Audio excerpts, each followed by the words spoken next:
It's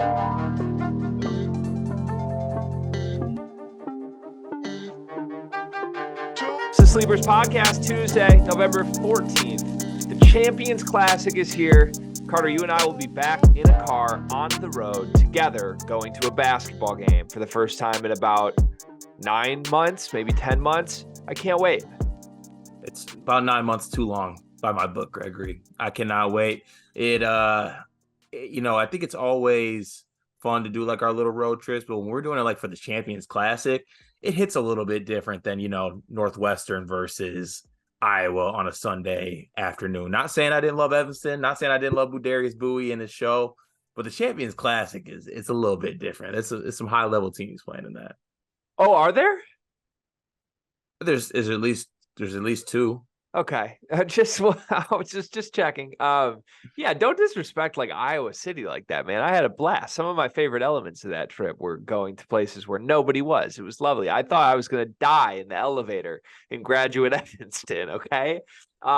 Hey, I'm really excited for this show because your team plays tonight. It's going to be fun. We have one credential. You and I are going to play one-on-one for the credential when we get to Chicago. Simple as that. And how's your game feeling? You texted me. I don't know if this is like mental warfare. You texted me that you had your first men's league game in like 2 months tonight, and you played horrible. Yeah, god awful. God awful. Nothing felt good. Nothing felt right. It was very, very bad. Might be bad for you that I got that out tonight, though. I feel like this is mental warfare from you. I don't think you actually played that bad. Oh, I promise you I did. What was the line? Have you ever known me as a mental warfare guy? That's you. That's what you do on this podcast. Yeah. I'm the victim of mental warfare. Okay. All right. Yeah, I mean, I don't know. I feel like you have that in your bag, though. You go to that when needed. It's just very specific times. Maybe it's a sign of respect from you to me that you think you need to go the mental warfare route on me. That's for you. That's for you to find out, my brother. I'm just telling you how it is. Okay. All right. Well, I'm excited because if you're being honest and your game's that bad, then I think I have a chance. And if you're going mental warfare route, then I think I'm already in your head, and that means I have a chance. I'm excited for this regardless. Are we doing 3 dribbles? I would like to. Do you not want to do? It doesn't seem fair. What do you mean? Well, doesn't like if we just do 3 dribbles, aren't you just going to beat me? Would you rather give me unlimited dribbles? No, I think like I should get like 6 dribbles and you should get 3 dribbles. Okay, what are we doing here? You don't think so? You want that? I think I should get like at minimum 5 dribbles here, and you should have your 3 dribbles. I agree. If we're doing that, I will give you 1 more dribble. I'm not giving you 2 more dribbles. Can I start from anywhere on the floor that I want? Outside the 3-point line, yes. Okay, and you have to start from the top. Sure. Okay, so 4 dribbles for me, 3 dribbles for you. I can start wherever I want. You have to start from the top. And no offensive rebounds? No, off 1 and done. Deal. I love my chances in this. Yeah, that's how you negotiate, folks at home. Hey, we have a lot we're going to get to tonight. We teased this in our Discord yesterday, but don't want to say that there's some format changes coming to the show because ultimately there's not. We're going to still be doing the Sleepers podcast 5 days a week, the same way that it's looked and felt this whole time. With that said, we want to do more team-specific like previews and recaps, and we don't want to just do the same 5 Big Ten teams every single time. So we have some plans in place, whether it's just you and I or whether it's you and I and a cavalcade of fun friends. We have some options for this that we are exploring right now. And I'm looking forward to maybe getting more content on the Sleepers channel throughout the season now that I have a little more bandwidth to do so. And we see a path forward. So discussions are being had, all I'm saying. And tonight's a good start because it's just you and I tonight. No special surprise guests. But we have 3 games to recap from tonight. We have 3 games to preview for tomorrow. It should be a jam-packed show. Let's start with the Carter Elliott YouTube comment of the day. Another good YouTube day today. Really loving the YouTube momentum as of late. Just want to throw that out there. Let's see which one I'd like to go with. You know what? I'll go with this one just because it's been a very talked about topic. I feel like in the comments and the Discord. This comes from a frequent commenter in Aiden Tree who said, no, because there's a filter that takes things out of the water. Yeah, Greg, every water bottle company has a different source of filtration method. So there's different stuff in the water, which is why they taste different. It seemed to be a lot of water talk going on, Gregory, and I feel like you're very, very much alone in your water take. Would you like to walk it back whatsoever, or are you just going to stand on business with that take? Well, to be definitively clear, I'm not alone in my water take because I have support in the Discord from multiple other people From rocking with multiple, me. Multiple other you people rocking with me. you have one from Boom Fizzle, and that's it. I'll take one from Boom Fizzle. Yeah. Look, I could come on this very program right here and look this very camera right here, the one I'm pointing at right now. I could sit right here in this chair and look at this camera and point to this microphone and say, oh, I don't know. I could say something like, I think Michigan's really good, and I think they're underrated, and I think they're going to cover, and I think Namari Burnett's going to have a breakout game, and I think it's going to be close at half, and then I think Michigan's going to open it up in the second half and win comfortably. I could say something like that. Oh, wait, I did say something like that yesterday, but I could say something like that. And Aiden Tree would find a way to either my Twitter mentions or the YouTube comments and rip it apart and say, that's the dumbest thing I've ever heard. I disagree completely. Aiden, take the L's across the board in every single way. You have engaged with me in the last month. You've been wrong.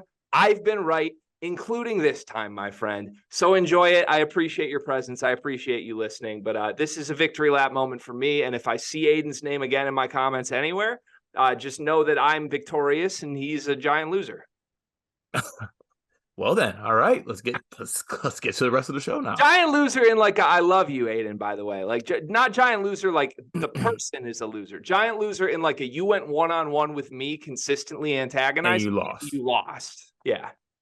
Yeah, which is nothing to hang your head about, to be honest. Like Rick Pitino's not a loser. He's cool. He's cold. I like Rick Pitino, but tonight he lost. Yeah, he did. It's what it is. Okay, should we go to the Discord? What a way to open this show. Jesus. We had multiple people in the Discord being like, I fear Greg and what he's going to be like. And I intended to come in chill, but when I heard Carter pick Aiden Tree as the name today, it really lit a fuse underneath me.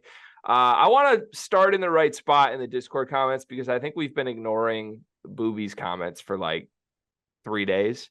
Question from Booby. Who is the worst NBA player that could win a championship this year if they were put on a bottom Power 6 team? Example, DePaul, Minnesota, Louisville, Notre Dame. I think out of that group, we need to pick Louisville. I think that's the worst team in this group. So who is the worst NBA player you could put on Louisville that would win a national championship? I feel like me and you differ on this one. I feel like the last time you said this was like Kyle Kuzma, and I feel like there could be a worse NBA player than Kyle Kuzma because I don't think Kyle Kuzma's bad. Let's see here. I think that you could put Marvin Bagley on Louisville, and I think that they could possibly win a title. I like this question. I do think we have talked about this question before. I don't remember when, but yeah, I think we did a while ago, and I think I stumbled long time ago. I think I stumbled on Jordan Clarkson, but I think we were talking about who would you put on a better team than Louisville though? Because I'll just say point blank, I don't think there are 5 players in the NBA you could put on Louisville and would win a national title. I don't. You don't think like you put like Jokic, Bron. I think you put Jokic. I think you put Giannis. I think you put, I guess, put Bron in there, but he's up there right now. But I guess still Bron. See, I go farther than that with you. I think if I took any of the top 25 NBA players, they would. Like, I think Tyrese Halliburton would lead these dudes to a title. No, I really don't, man. I don't, because I think like college, you could literally throw 5 guys at Tyrese Halliburton and make him kick to the corner. And I don't know who's shooting the open shot from the corner for Louisville, but like college basketball is yucky across the board right now. And one transcendent star is not enough to carry yuckiness to a national title, in my opinion. Unless he's physically like Giannis could drop in on Louisville and get 60, 30, and 10 because of who he is physically, right? Like, yeah, but also college basketball, we know how it goes. I mean, Zion, for example, physical menace, got packed up by Kenny Goins. Like, it happens. that's what I'm saying. Like, all these dudes we're naming didn't go far in the tournament, and I get they're way better players now, but I don't think it's that easy. Like, I think there's a better chance Luka Doncic loses in like round 4, getting pissy that he's kicking to dudes who are airballing than there is that he just carries a team to 6 wins. Like, it's difficult to do. And Louisville's really bad. That's the other part of it. Like, if you would let me do this exercise with like Northwestern and they get to keep Boo Booey and Brooks Barnheiser, then I can talk myself into some better names. But Okay. Yeah. Understood. yeah, it's tough. Good question though, Booby. Thanks for all the questions. Sorry we missed them. Dion Hillford. Good to see Dion back in the Discord. I was wondering if like I think he got a new girlfriend. That's what he texted me. Although with Dion, like it can change day to day sometimes. But last week he told me he got a new girlfriend. So that's why he had been absent from a lot of the discussions. But it's good to know he's still around. He says, does that mean you're a bad recruiter? --GregWaddell --Jason Richardson. Still waiting for J Rich to respond to me, man. Hey, you landed that one. You sealed the deal. You dropped the bag. It's impressive stuff. Woof, woof. Trent Frazier is GOAT. Says, scale of 1 to 10. How would you feel if Brett Bielema was the next guy at Michigan State? Not happening. Not even speculating. Just curious. Like 2. So that's low on your list? Yeah, I'm starting to like formulate this thing that I want to start body shaming more for my coaches. Oh, come on. I want my coaches. I'm just saying, like, Elko's a little bit chunkier. Okay. Brett would be a 5 for me. He's right in the middle. Solid hire. Not like I'm not celebrating, but I think he's a much better football coach than a lot of the names that Michigan State is seriously considering, if you believe the reports. Boom Fizzle 79. Don't want my football coach shaped like me.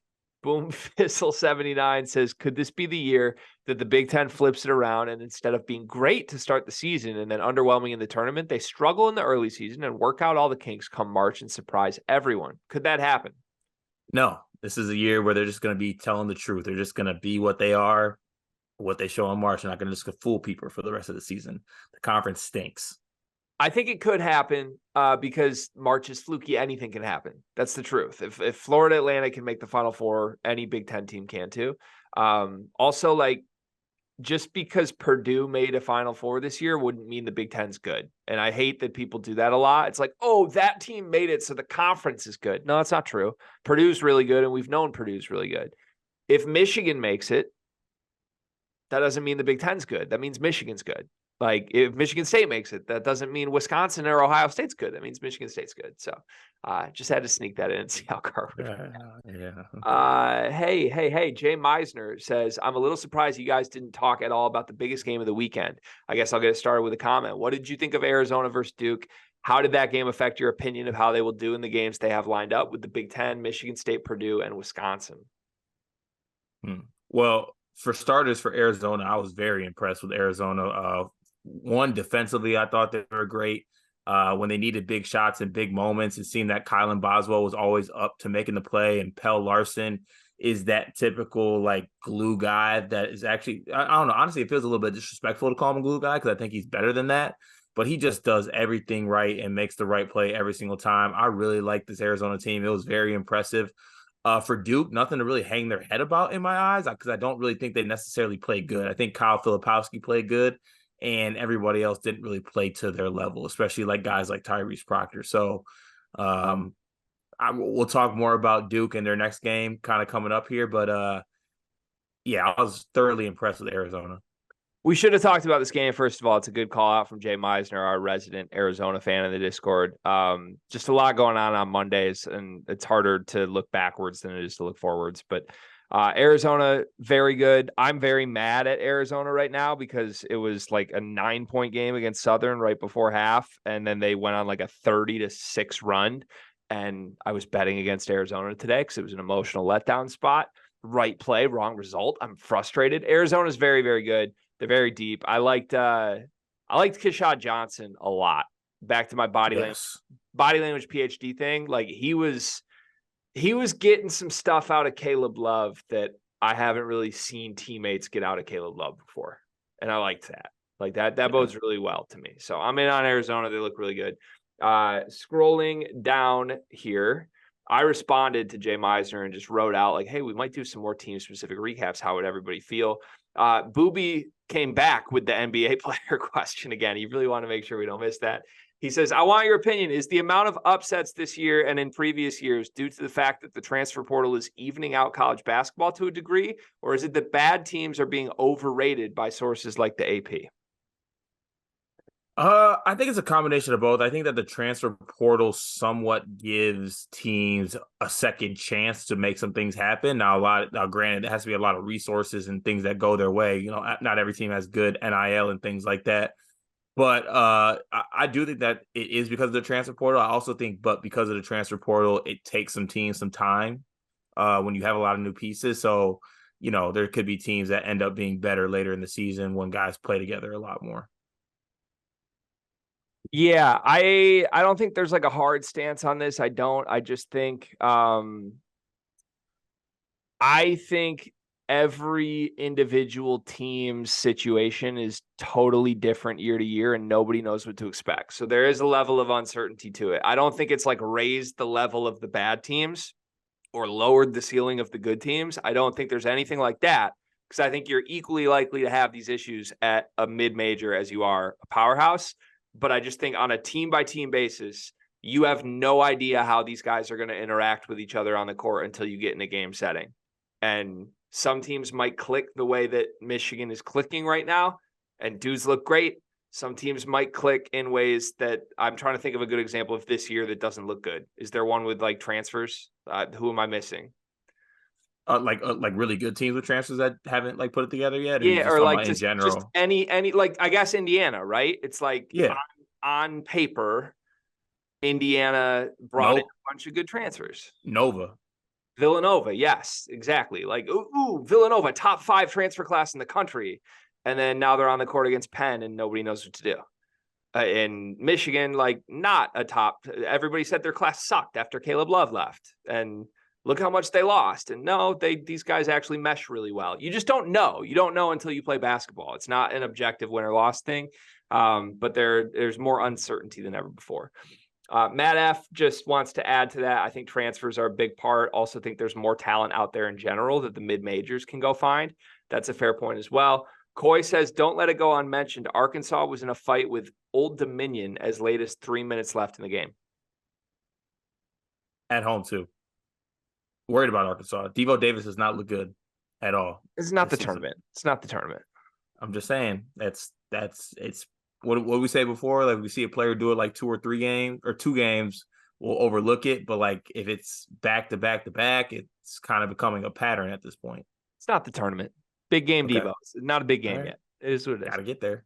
Just keep winning. Just keep chugging along. That's how I am with Arkansas. Miami also was in a dogfight. That's a call out from Matt F. Good call. A lot of teams just in close games with a lot worse teams than them. Interesting stuff to start the season. And final comment of the day, Fam says, has the sweatshirt and shorts combo been tried yet? Last window for the year this week. Shorts. And it's still 40 out. Are you rocking shorts in this weather? I think he's saying this is the last week you can wear the sweatshirt and shorts. Okay, well, I'll leave that up to you to try out. I'm not trying that. I am firmly in sweatpants and sweatshirt. You would never wear sweatshirt and shorts? Not in this weather, no. It's crazy. I've been running in a sweatshirt and shorts for like a while now. It's a great combo. Absolutely great, stellar combination out there. Thank you to the comments today in the Discord. We got a flurry of signups yesterday. It was much appreciated. I don't know if that came from like my impassioned talk about where things are at with us or not, but every little bit helps. Coy sent me a message. We have 75 paid subscribers in the Discord right now. That is a little milestone for us. We'll do something special when we get to 100 paid subscribers because that feels like a rather large milestone to celebrate. But truly, I don't know that if people were not doing this for us right now, I don't know that we would be doing this straight up on a day-to-day basis. I think a lot of people have come to discover us and it's going really well. But given the situation of what has happened with my career change, I don't think we would have pressed on with this unless people were supporting us financially. So we greatly appreciate those that are. If you want to show your support, now might be the time to do so. Jump in. There's a link in the description of every single video that we do. It's $9.99 a month. Join on a desktop and not on mobile to get the best price. There we have it. Let's get to our recaps. Carter, we'll start with my team. Michigan beats St. John's decisively in the opener for the Gavitt games. 89-73 was the final score here. I see that you are cracking a beverage right now. Doug McDaniel had 26 points. He had 7 assists. He had 6 rebounds. He was 8 for 16 from the floor. Namari Burnett had 21 points. He had 15 points before the first media timeout. Terrace Reed, 11 rebounds. Terrence Williams, 12 points, 2 threes. Kama was 2 for 2 from 3. Will Cheddar with 10 points off the bench. It's a team effort right now for the Wolverines. Everybody looks good. And this was truly a beatdown. After being a really entertaining game for the first 10 minutes, it became a maize and blue beatdown. Your thoughts? Well, my thoughts, first of all, are I'm a little bit disappointed in you because this was a performance that is worthy of a Chug McDaniel. So wait. I'm sorry. We defined it as 20-8. I thought it was just if we thought it was a Chug McDaniel performance, we just call it that. Is it subjective? I mean, did he not have, what did he have, 26? He had 26, 7, and 6, but I was like rooting for one more assist down the stretch. 26, 7, and 6 in the Garden? In the Garden. Go get one. Go get one. I'll talk while you go get one. That is a Chug McDaniel performance. Like, what? I'm a little bit disgusted that Gregory didn't think that was worthy of a performance. But before he does get back, I'll just kind of comment on what he said as well. Michigan looks really fun, man. Like really, really fun. And I'm not saying that that's necessarily going to lead to. I'm not going to put a ceiling or a floor on what their success is going to be. But that team is really fun, and they are good. Like if you don't think that Michigan is good right now, I think that you're showing a little bit of bias. I think that you can firmly say that this team is fun and that this team is good. And credit to everybody on Michigan. I was actually going through the roster once Robbie Hummel tweeted it and Greg was talking about it offline. Literally every player on Michigan has put in the work this summer, obviously, because they have gotten better. Terrence Williams has gotten better. Doug McDaniel has gotten better. Terrace Reed has gotten better. Even guys like Namari Burnett, Will Cheddar, better. Like the guys are getting better. And it's credit to them for putting in the work, and it's showing right now. And despite what you want to say about beating Ken Pom ranked 60th team or whatever it is, that was an impressive win. They dog walked them too, by the way. They didn't squeak by. It got out of hand. It got to 10 at the end of the first half, and they did not look back. And Doug was talking his shit, and it was a lot of fun to watch. So yeah, Michigan fans should be excited about their basketball team because I think they're going to be a fun team moving forward. I do still have question marks, but every team has question marks though. That's not even a slight to them. Let's do your questions. Let's do the Chug McDaniel, and then I want to do your questions because I don't want to just praise heaps of positivity on this team. I want to talk about like actual. Are there some holes here? Okay, yeah, we can. All right, so here goes Chug McDaniel. This is to Chug McDaniel right here. All right, ready to Chugs. Woo! I think us saying that we get to define what a Chug McDaniel is going to lead to a lot of Chug McDaniel. 8, 4, and 4, but it was a very emphatic 8, 4, and 4 Chug McDaniel. Like you were probably right putting 20 and 8 on it. Where this starts for me is I think you were right to lead. This team's fun. This team's entertaining more so than good. That's where this starts. Like Michigan has had 2 straight really talented teams. I wouldn't define either of them as fun. They've been sending guys to the league left and right. I wouldn't define any of them as fun. Like that's been the problem with the Juwan Howard era has been like, damn, there's a lot of talent. Why aren't they more cohesive? Why aren't they better? Why aren't they just more fun? Mm-hmm. And in walks our 5'9" Xavier. Like this kid is just meant to be like a basketball adrenaline lover's favorite player. I don't care who you are. Like you and I always say, we find a team every year, we gravitate toward them, and we become fans of that team. Last year was Arizona. This year we've said it's Creighton. Straight up, no bullshit. If this team wasn't wearing Michigan uniforms, this would be our team. It would be. You and I would be in love with Doug McDaniel together. And I'm so happy I get to experience that selfishly myself, because I haven't felt this way about a Michigan basketball team in a really long time. They play such a fun style of play. And truly, when you're talking about like, how does Michigan play? Why are they fun? All due respect to everybody else on the team, the reason they're fun is they're playing through Doug. Like, it doesn't matter who you put around Doug. If Doug McDaniel's playing 38 minutes a game with the ball in his hands, it's going to be electric from start to finish, and everybody's going to play well off of him. So that's where it starts for me. It's exciting. They are very good. Offensively, this team is ridiculous right now. I mean, I don't know if the shooting's going to last forever. I'd assume it's not. I would assume they just have a clunker soon. But like, I mean, Kamwa was quiet offensively tonight. He was still efficient as hell. He was still making. You see that? I know you loved that entry pass from him from the top of the key over the top. Like, those, you're talking about the what for the Cheddar dunk? Yeah, he threw it to Cheddar. Yeah, Cheddar had the seal. Like, that is such a tiny little play that unless you watch the full game, you're not going to ever pick out and notice. But Olivier Kamwa makes a play like that 12 times a game, and that's just winning basketball. He makes everybody else better. Like, he's making Will Cheddar look good because he's a good passer and he's a smart guy. Namari Burnett, I think, is a big recipient of that. Namari went nuclear in the first 5 minutes of this game, had 15 points, but like, I don't think Namari's ever had easier looks than he got in the first 4 minutes of tonight's game. Like, it started with a wide open three. Then he had a couple of just like wide open curls. Like, he was hooping, but everything was wide open because Michigan's offense was getting him great looks. So I think the offensive ceiling is through the roof. I think they have some very serious defensive concerns, and I want to turn it back over to you for the unbiased like leadership of where we go with this conversation. Because if you have some concerns, I'd like to have you steer and we can discuss them.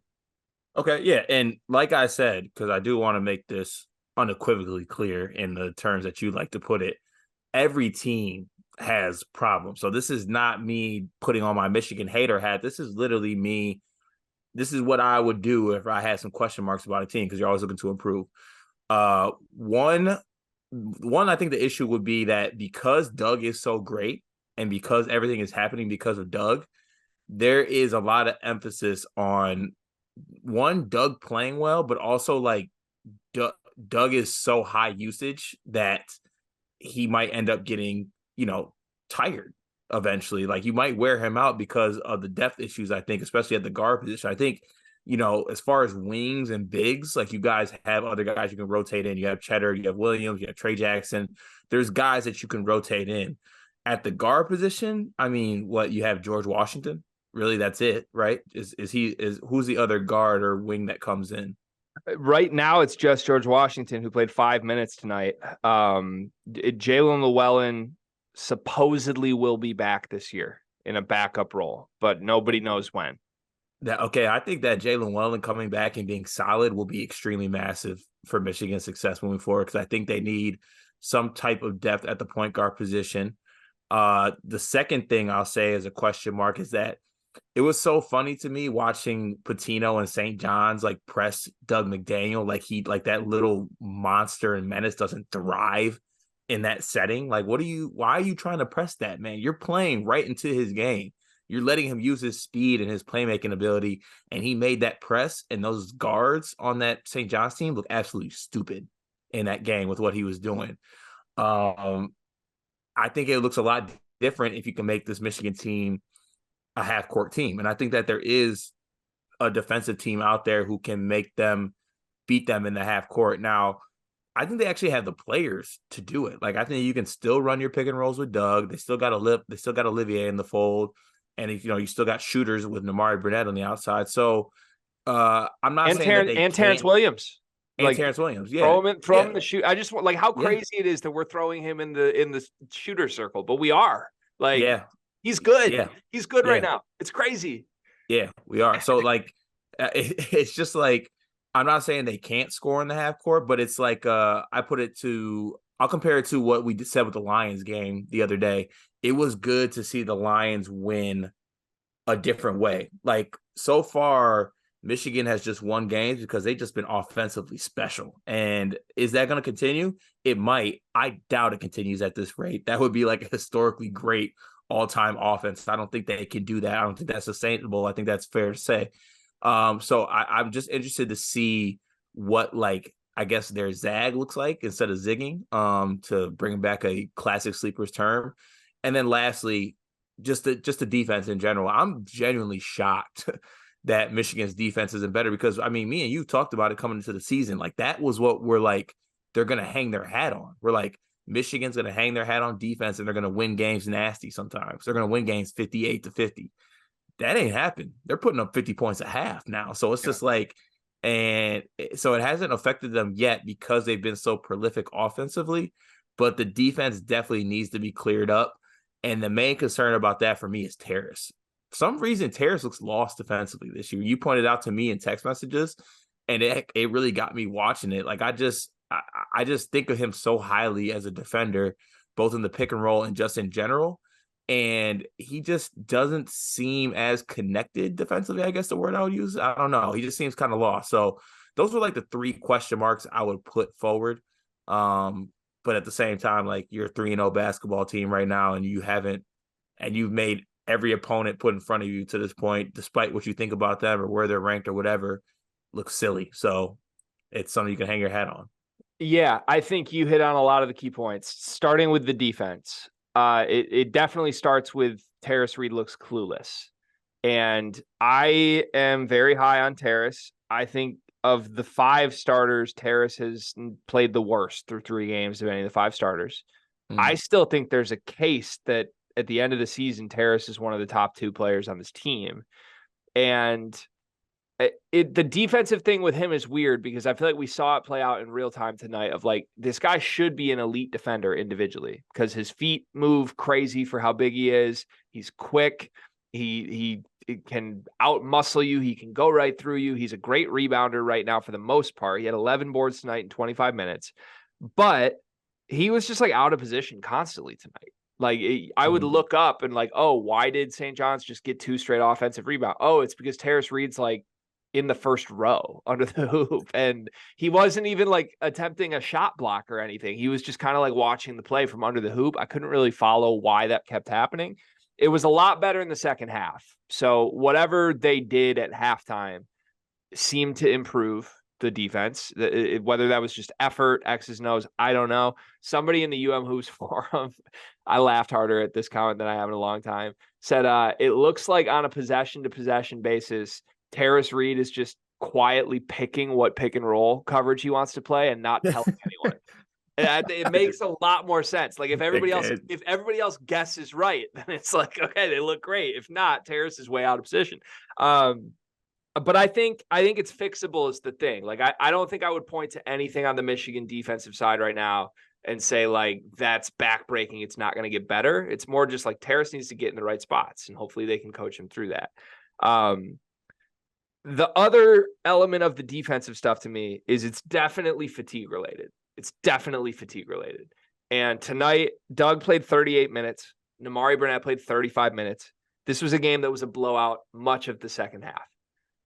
These guys didn't get a breather. And when they did get a breather with 4 minutes left, St. John's went on a 4-0 run with a press, and they had to put Doug right back in. And he got hit in the head shortly after.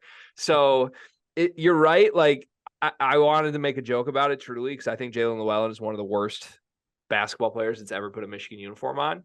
But it like, when he's back, it does help them, as crazy as that is. Now, I don't want that in 15 minutes just because he's back. But if Doug's going to play 38 minutes and 2 minutes are going to someone, it should go to Llewellyn and not George Washington for those 2 minutes. That can help the team. With that said, depth in general, I'm feeling okay about it with this team. I'm feeling okay. And it's going to sound stupid, I know. Will Cheddar's doing things. He's doing things. He's not like, I'm not advocating he ever starts. I'm not advocating he's some killer. But for a bench forward, he's giving me everything I could ask for right now. He's a threat to hit open threes. He is rebounding. He's finishing when dudes create plays for him. He's just catching and finishing. I'm convinced he can do all of this now in like a 10-minute roll off the bench as a forward. That's huge because when you use him and you use Trey Jackson, now you have two guys can play bench minutes across the 3, 4, 5.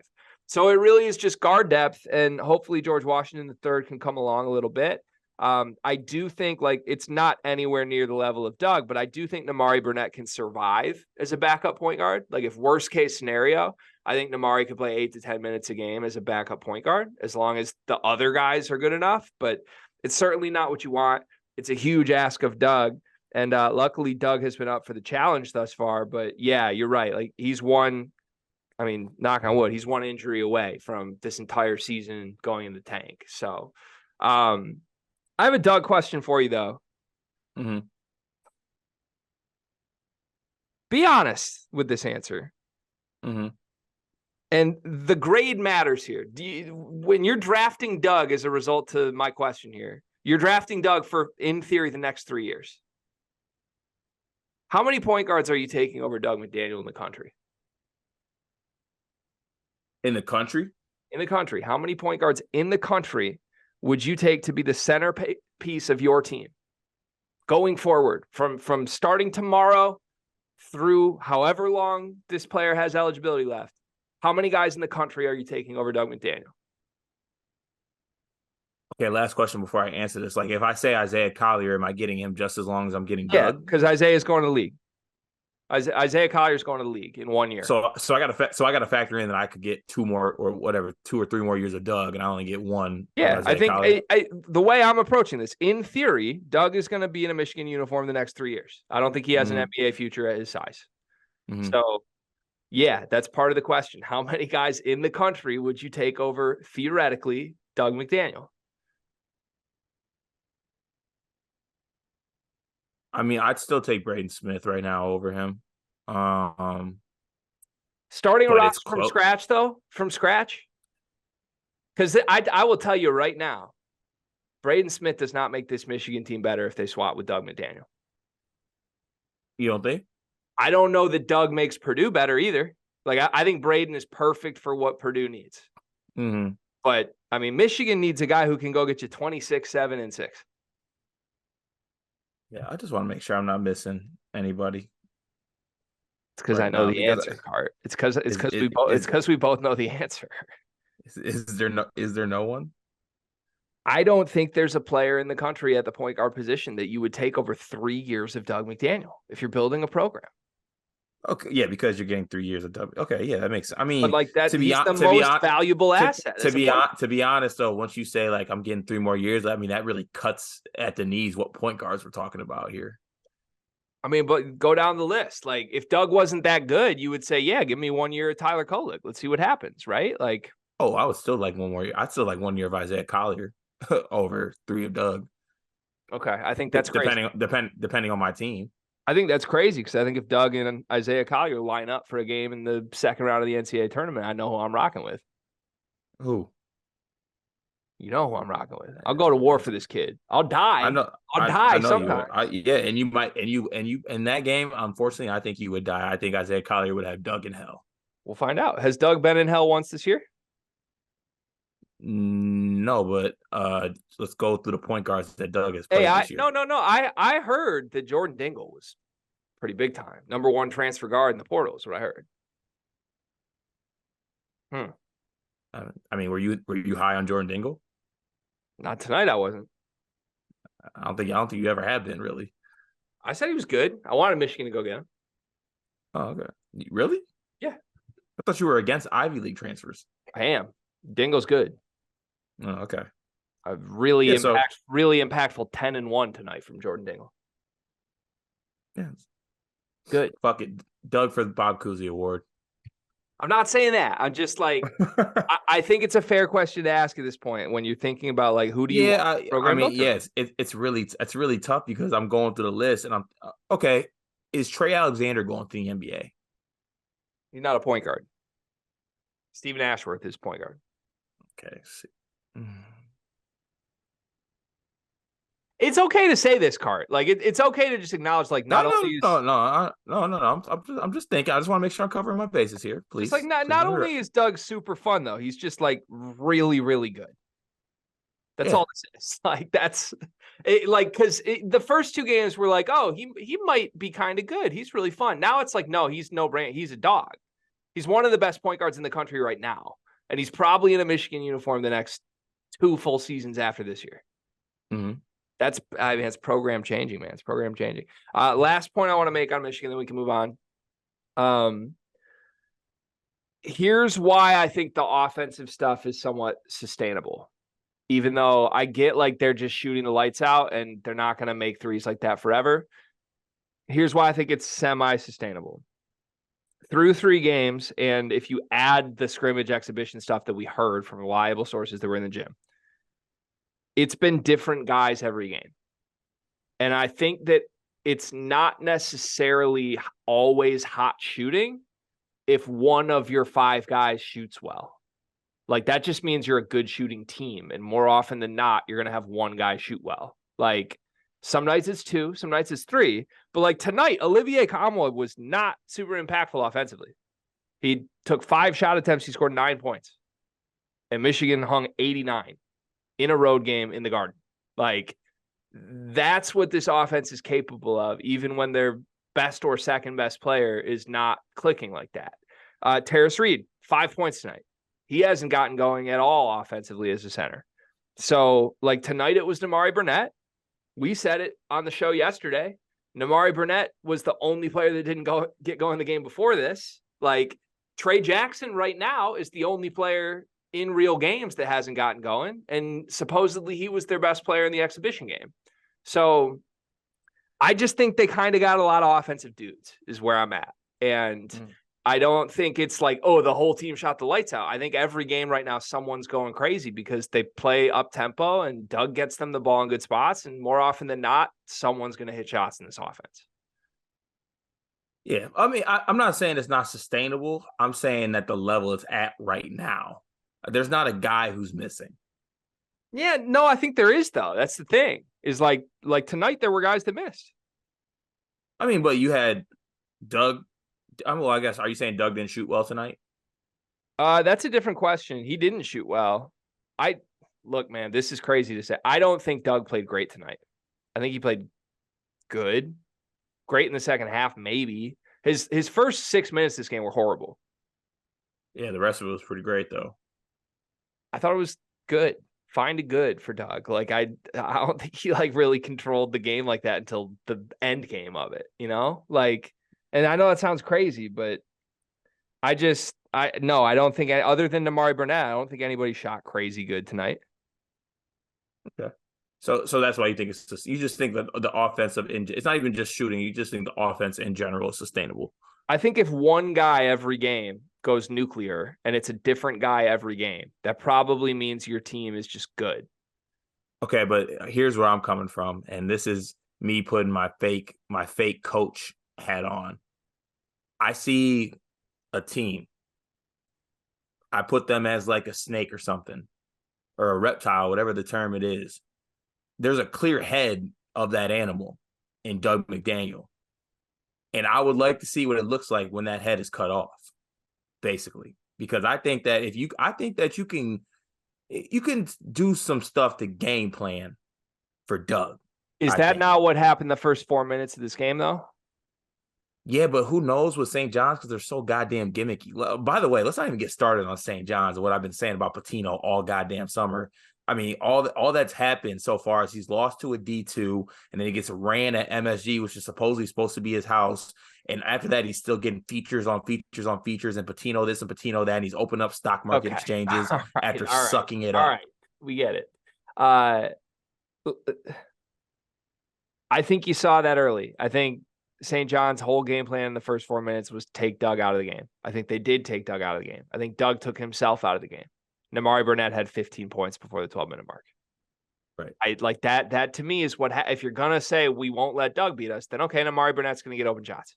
He had 15 by the 12. And I know it's not going to happen every game, but like again, this reminds me of the Michigan teams 10 years ago where like They just had good players everywhere. So if you said we're going to take Trey Burke out of the game, then Tim Hardaway Jr. hit shots. If you said the next year we're going to take Nick Stauskas out of the game, then Karis LeVert hit shots. And none of these guys individually are that good. I get it.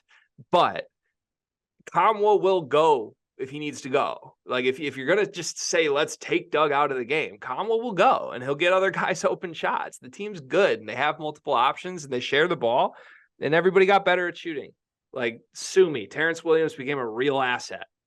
What am I supposed to do about that? Not admit it? Like, the guy looks good. The team's good now. And by the way, everyone who told me Trey Jackson was some higher ceiling player, sit down. Sit down. Okay. Trey Jackson played 11 minutes tonight. I hope he turns it around. Terrence Williams played 36 great minutes tonight.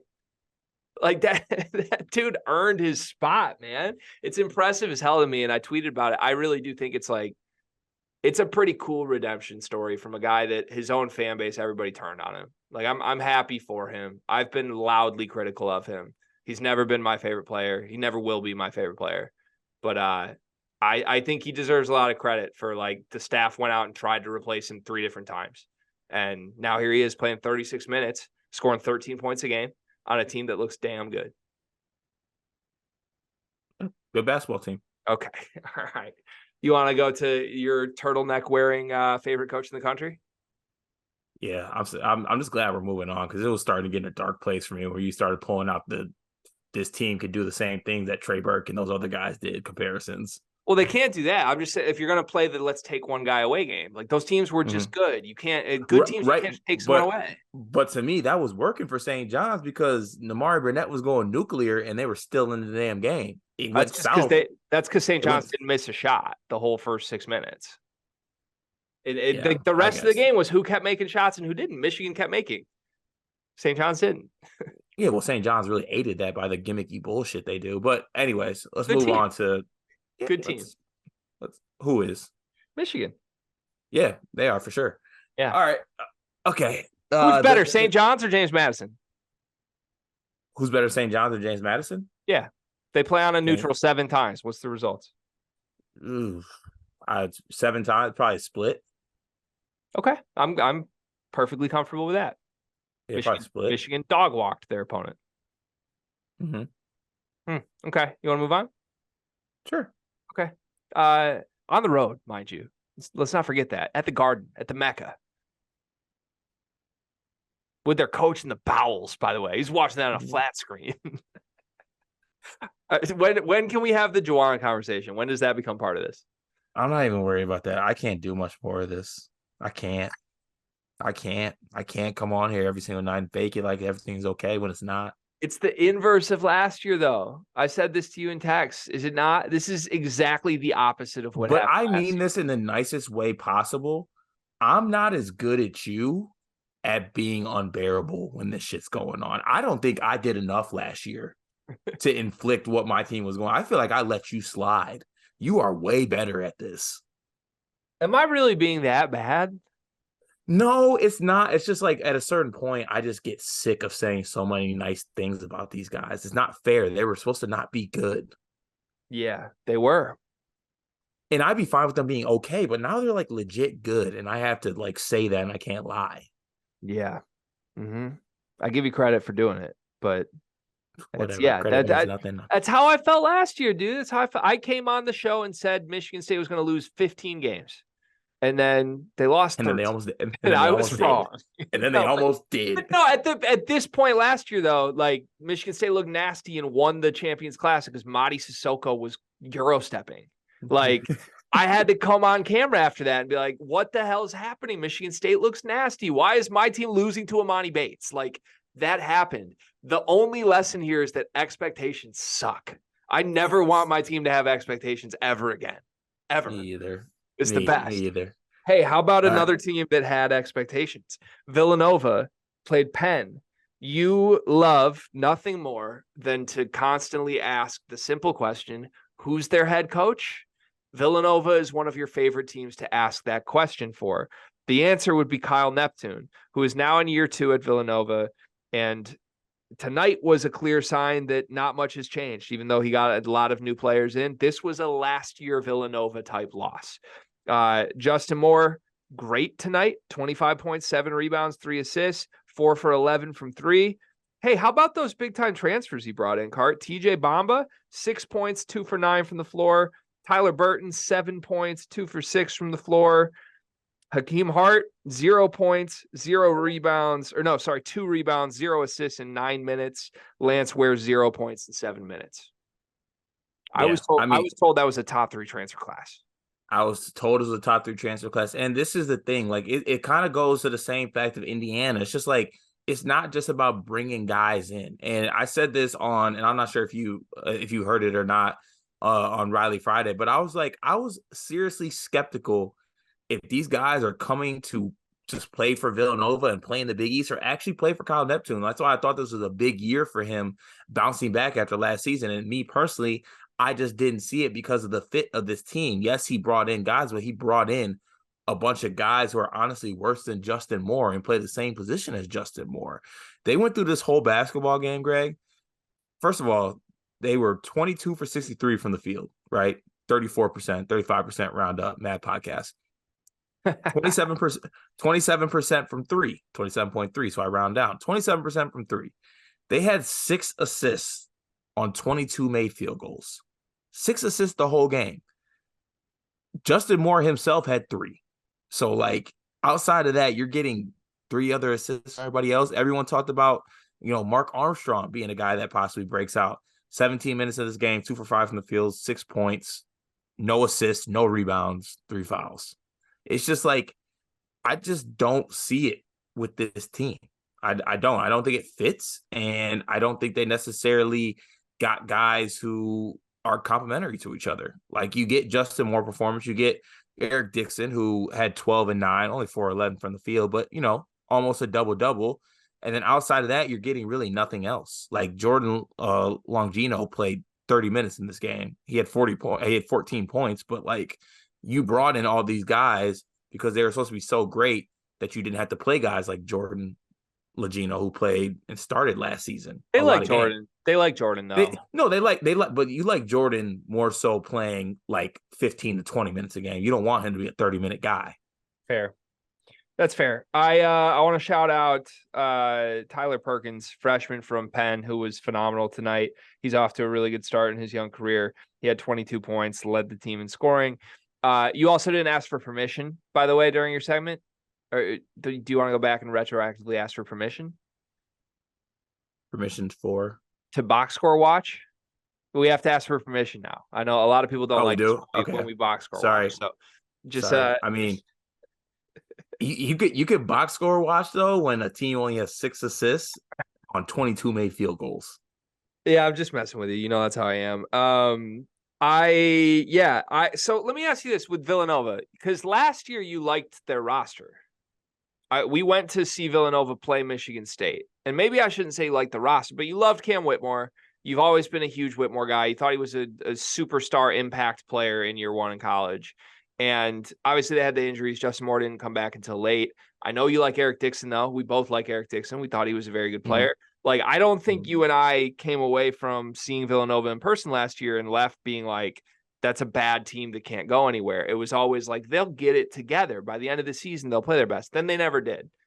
Is that more about the roster, or is it strictly a Kyle Neptune thing to you? Because this year's roster to me is totally different than last year's, and here they are with a similar result early in the season. See, for last year, I think that, us personally, I thought that we were actually a little bit higher on Villanova, like you said. But in outside circles, it was more so said that this roster wasn't good. So because he has these new pieces, you're really going to see like what Neptune can do and what he can do for Villanova. And then you come out in the first week, in the first month of November, and you lose to a team that was picked to finish 5th in the Ivy League after losing their best player last year in Jordan Dingle. It's just not good vibes. It's just not good. It seems to be that this is the same exact team with new faces that it was last year. It just doesn't work, and it just doesn't look fluid out there. Addition by subtraction, Jordan Dingle. Jordan Dingle not that good of a player? Listen, Doug beat him, so he's not that good. we do this with the high majors all the time, right? As soon as the team starts winning 2 games without the guy who transferred away, we're doing addition by subtraction. Clearly, it's not addition by subtraction to lose Jordan Dingle, but little freshman Tyler Perkins, looks pretty great right now for Penn, right? Sometimes opportunity is all that people need. That's what I'm kind of learning in college basketball. It's like sometimes you just got to give a dude some confidence and say, hey, you're our guy. Go show what you're capable of, and guys figure it out.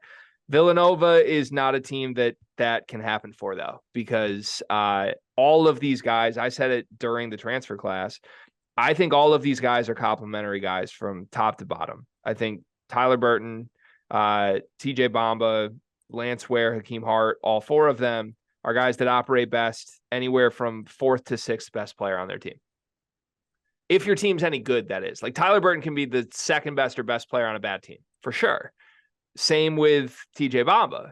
That's what they've been doing their whole career, right? Like good 1st or 2nd option on bad teams. So you get a bunch of guys who were the 2nd option on bad teams and lump them together. Then what? Because right now that's even who Justin Moore is, right? Justin Moore's the 1st option on bad teams. So I think everybody's kind of like doing the Spider-Man meme, pointing around right now of like, who's a good player on a good team? And nobody knows. And Kyle Neptune certainly doesn't know. So I don't know where they go from here, because at least last year it was like Cam Whitmore will go out and do things. And if he plays great one day, maybe he just like shoots us to a win. This year's team, I don't even think you have that, right? It's like they go as far as Justin Moore takes them.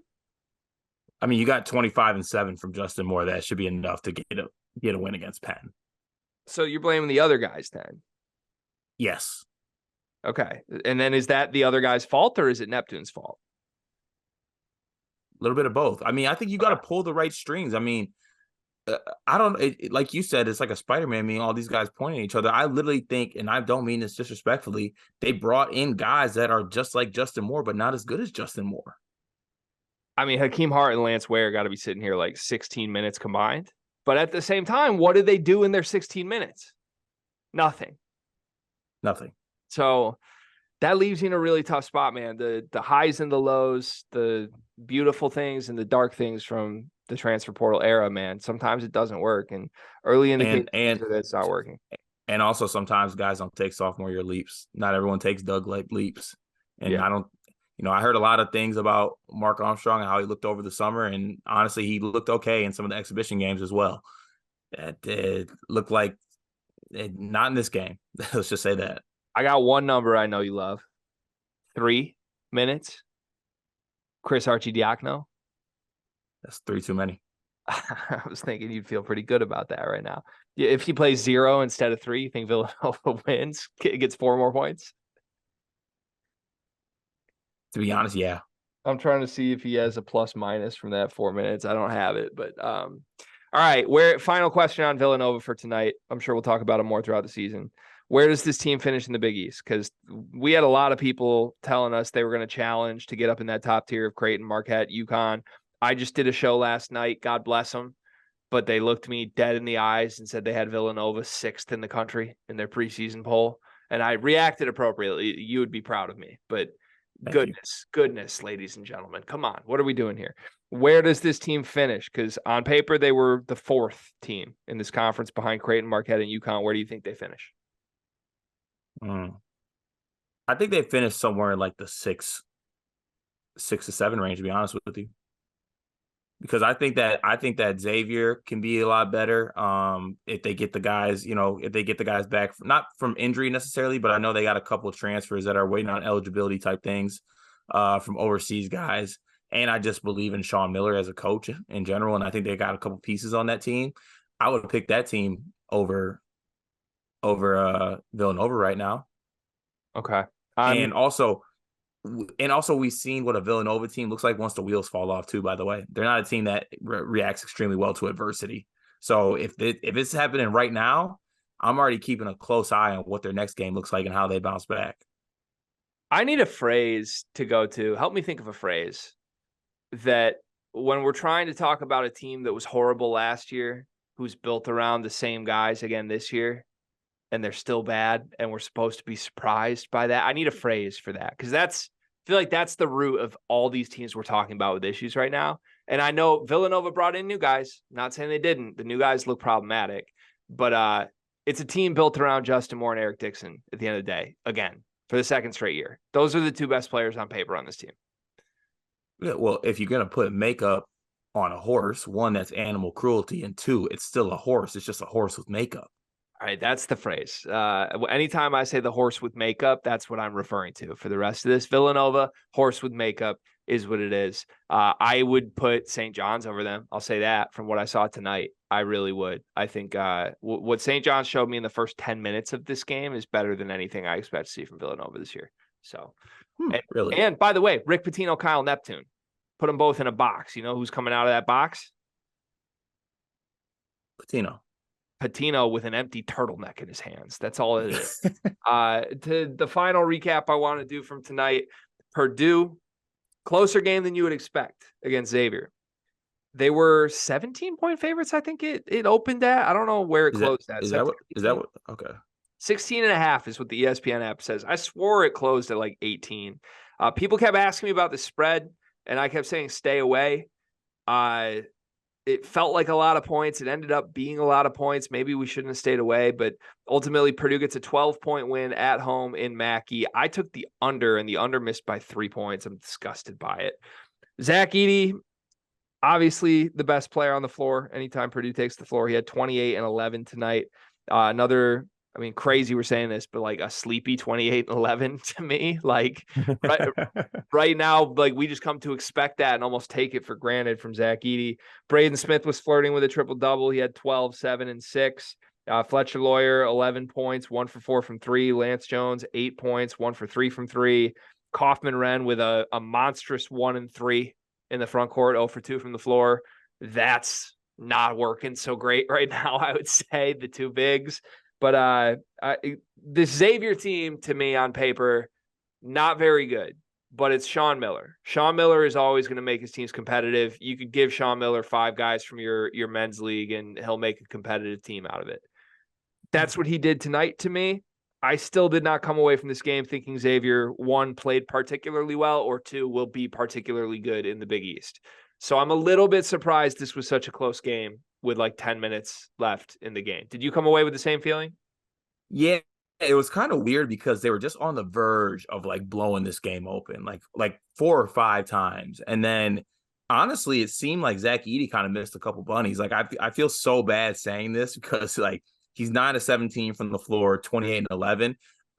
You pointed out that Doug's stats maybe lied a little bit. I didn't particularly think that Edey was as dominant as he usually is. I thought he missed ones that he typically makes. Like this could have easily been like a 40-point Zach Edey game, I think, if he finishes the ones he typically finishes.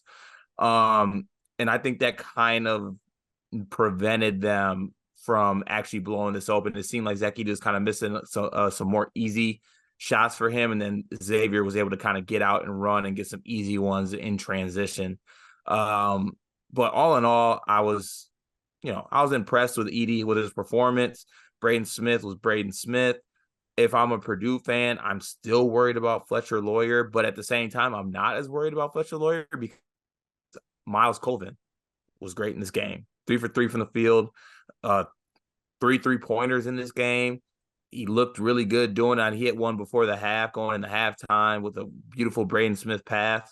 I just think that a lot of the expectations we had for Purdue and taking a jump and getting over that hump of whatever their tournament bug is on their back depended on Colvin. And I think that Colvin showed that he is actually deserving of some more minutes. And I thought he was great defensively as well. I mean, I'm not saying that he was a lockdown defender, but based on the first couple of games that I saw defensively, I thought he was leaps and bounds in this game. So that was definitely a positive for Purdue.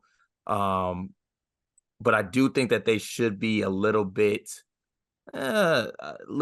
like, I don't know, not concerned about deep, but like giving up 71 to the Xavier team. I don't think they should have gave that many points. I thought they could have been a little bit better defensively in this game. Yeah, I'm glad you called out Colvin. That's where I was going to start. 3 for 3 from 3. That's all he did in this game. But if that's all he's doing, I'm okay with that right now for Miles Colvin early in his career. If he can just come in and make a couple threes a game and do nothing else but have the athleticism pop here and there and make his shots, I think that matters for this team. Tonight, Purdue shot 7 for 15 from three. I would like to see the attempt numbers a little higher, to be honest, because I think that's going to matter. Like I would like their shot distribution to be like entirely at the rim and then a bunch of threes. They still got a bunch at the rim, but I think they're going to need to shoot more than 15 threes to win games. And you don't want to find yourself in the spot in March where like, oh, you're 0 for 3 from three and everybody's sweating again. Like I want this team to be comfortable shooting a high volume of threes, you know? Yeah, it was hard though, because in this game, like they were for the most part just like single covering Edie. Yeah. So like Edie's just ceiling and staring at you, and it's just like, yeah, I gotta throw this in. Yeah, and they did a really good job of that for sure. I feel like we keep having the same conversation with Purdue, and I don't want to just like fall in the trap and do it day after day after day. But like truly right now, what this team comes down to is like, you know what you're getting from Edie and Smith. Lawyer day to day you'll talk about, but it's always the third thing with Lawyer. Like tonight he had his quiet 11 and 3 assists, like good numbers, good third option. You don't got to worry about Fletch, but it's nothing you're telling your grandkids about. And then everything else is where it gets interesting, and it's just going to keep being the same conversation, but I think the better players are on the bench. I just do. And I know Purdue's getting really annoyed with me on Lance Jones. He had 5 assists tonight. He guards his ass off. Like, let me talk positively about Lance Jones for a minute. I get what Painter's trying to do. I think Lance Jones is a massive upgrade over David Jenkins, who they had last year. I think he's a massive upgrade over Brandon Newman, who they had last year. Lance Jones is a huge upgrade from those guys to me. He can play. He could be on the court at the end of games when it matters most. He's going to be competitive. He's going to not be physically outmatched. He's tough. He shares the ball. All of that, it's good. I don't think he should start for this team. I just don't. And I get Purdue fans will tell me like all they want is toughness and shot attempts from him. I don't think that's helping their starting unit. I don't. I think this team's already tough and has better shooters than Lance Jones. And I know he made a couple threes the game before this, because trust me, the moment he makes a second three, we'll get DMs about it at this point with how much we talk about it. But he was 1 for 3 tonight. He was 2 for 8 from the floor. That means he was 1 for 5, not from 3. You tell me if I'm wrong on this, Cart. Is a Lance Jones shot that's not a 3 a good shot for Purdue? Oh, also, even to add a little bit more to that, his shot selection is baffling to me. That's what I'm saying. I don't know, if I'm a Purdue fan, I'm watching this game, I'm like, who does like Lance Jones think he is in a sense? Like you want a player to be confident, yes. You want a player to be aggressive, yes. But also there's this thing, it's like know your game, like know what's in your wheelhouse. Yeah. And to me, some of the shots that Lance Jones was taking, I was like, my brother, you're not Carson Edwards, right? Like know, like you do know that. That's what I'm saying is I don't think those shots help Purdue. I just don't. And I know it seems like Purdue fans who have watched the team more than me do. Like they all are adamant that having a guy who can take shots off the dribble is like a big needle moving piece for this roster. I don't think those shots off the dribble are better shots than open threes they would get from someone else just playing through Zach Edey. And I think the numbers back that up. Miles Colvin was 3 for 3 from 3 tonight on open threes. Ethan Morton was 1 for 1 from 3 tonight, open 3. Caleb First, 1 for 1 from 3, open 3. Like, I would rather just take open threes and get my team confident in shooting open threes than I would Lance Jones shooting 5 off the dribble mid-range shots a game, because Purdue thinks they need someone who can do that. I don't know. If the season ever comes down to a point where the ball's in Lance Jones's hands and he needs to create for himself, I think you've totally missed the mark on who you are as a basketball team. Like, go back to that Virginia team that redid everything and was great. When games got close down the stretch, they weren't like hesitant to go to Kyle Guy because it didn't work the year before, right? Like they know who their killers are. And right now, to me, Purdue's like just trying to be creative and do something new. And I don't think it's lost sight of the vision here. You want the ball in Zach Edey's hands and Braden Smith's hands, surrounded by shooting. Lance Jones can do that from time to time, but it's a little messy to me right now. Kaufman-Renn, just quickly, you and I were super high on Kaufman-Renn. I do feel like this is one of the things we've missed the most on from the offseason. I was just adamant that Kaufman-Renn was going to be an asset from the perimeter, be more of a stretch four. He had reshaped his game. It was going to work next to Zach Edey. You were going to see production from Kaufman-Renn at the four, while you also saw Zach Edey being really good. Through 3 games, that could not be further from the truth. Kaufman-Renn has essentially been a total non-factor on the court. He had 1 point and 3 rebounds tonight. Caleb Furst, not to do the comparison, but Caleb Furst, 5 points and 4 rebounds off the bench with a 3 to go with it. Should Kaufman-Renn still be starting for this team?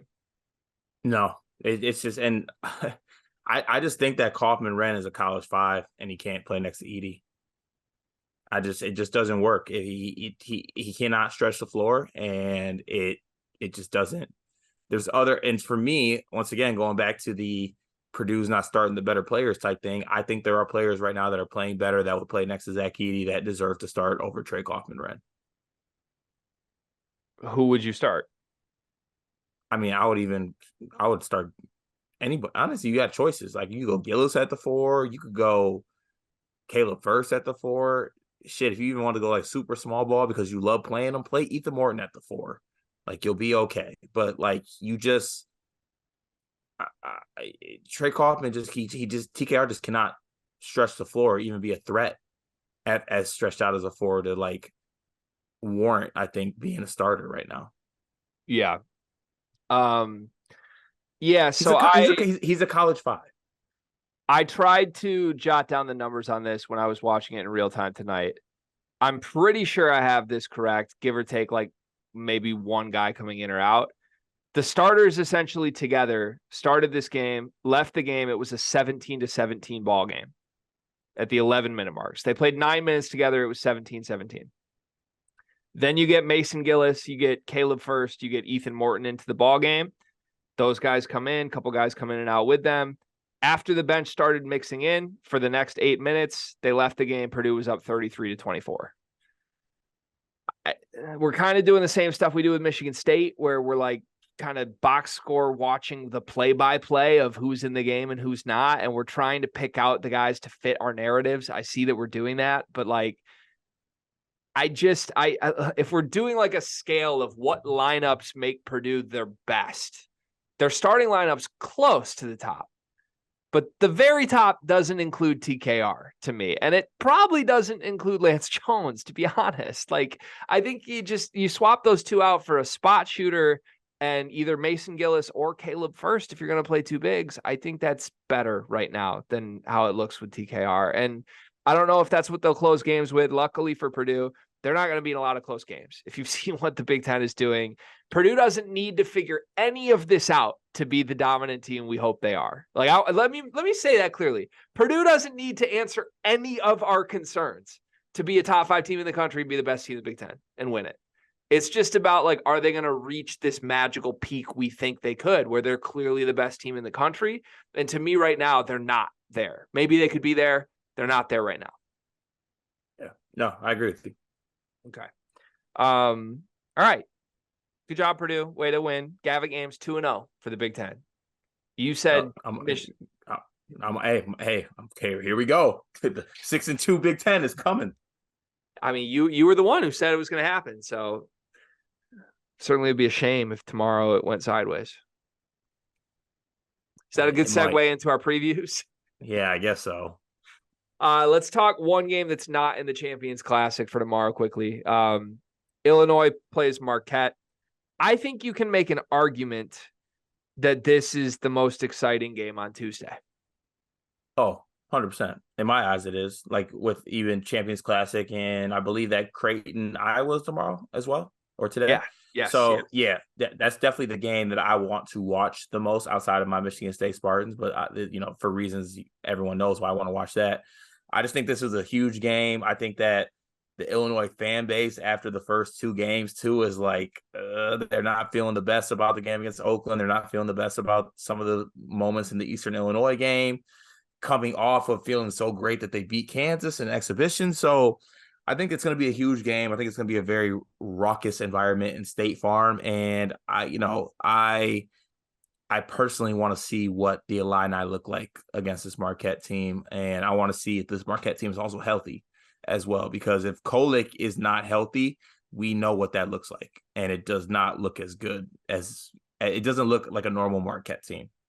We think Kolek's going to play, right? Like, yes, I believe so. We haven't heard anything that he's not. And the big story was like he had a conversation with Shaka, and Shaka was like, dude, you're hurt. And Tyler was like, no, I'm not. Put me back in the game. Like, that's already happened. And it's one of those things like you'll flag and be like, did that really happen? But the reporters are being told that's what happened. I hope he's healthy because I want to see Marquette at full strength against Illinois just to like gauge where everybody's at. I don't really want to see Illinois play Marquette without Tyler Kolek and then have to try and make takeaways from that game because I think that's going to be a mess for me to decide. Like if Illinois beats Marquette without Tyler Kolek by 20, obviously that's a good result. I don't know how much it means if Tyler Kolek's not there. He just means so much to that Marquette team. So I hope selfishly he plays in this game. You all offseason have been skeptical of Marquette, largely because your team beat them in the round of 32 while their point guard was hurt. Through 2 games this season, 22-point win against Northern Illinois, 30-point win against Rider, and then a secret scrimmage loss where they scored 111 points to Michigan. Are you higher or lower on Marquette through the results that you've seen this year? I'm still lower on Marquette because it's not the Kolek thing. It's not the Michigan State beating them thing. It's that I think that Omax is a way bigger loss than these people are leading on to be. And I'm not as a big a believer in Joplin and Gold to be those guys to step up. I think that they can maybe collectively themselves like combine, get close to what Omax was doing. But I personally just don't see that happening. I think that, to be honest, this is a perfect game to get like 12 to 14 points out of Dane Danger because I don't think there's anybody on Marquette that can handle him offensively. Now, on the other end, it scares the hell out of me that Dane's going to have to guard pick and roll with Kolek and Oso. But I don't think that on the other end, there's any interior force that can stop Dane from scoring. And honestly, even Coleman as well. We talked about how Coleman's step this year in his maturation is him taking advantage of the defense in spots that he can. If he realizes in this game that he can score inside, because I really don't think that they have anybody down low that can really stop anybody. I think that Coleman can get baskets down low as well. So I think that this is a game that Illinois should be coming into and be like, this is a very gettable game, if that makes sense. I think that's like, this is a winnable game. This isn't like a David versus Goliath situation. They should come into this game and be confident that they can get a win at home against this Marquette team. So I'm going to operate for the rest of this video as if Tyler Kolek is just fully healthy. Are you okay with that? Yeah. Okay. Mm-hmm. One, I think you're underestimating Oso a little bit. Like, why? Because I feel like you're just acting like they have nothing in the front court when I think Oso's really, really good. I think what made them great was they had Oso and Omax. But having Oso still is like not an unformidable front court, right? Like, yes, they were special with 2 guys last year. They still got a dog there. Yeah, I like Oso. Okay, like, and Oso's been good. Like 13, 9, and 3 with 2 blocks and a steal this year. Like Oso's been good. I think there's a leap from him as like the solo guy in the front court that's not going to be like a weakness for Marquette. With that said, what this game comes down to me is 2 things. What's the bigger mismatch?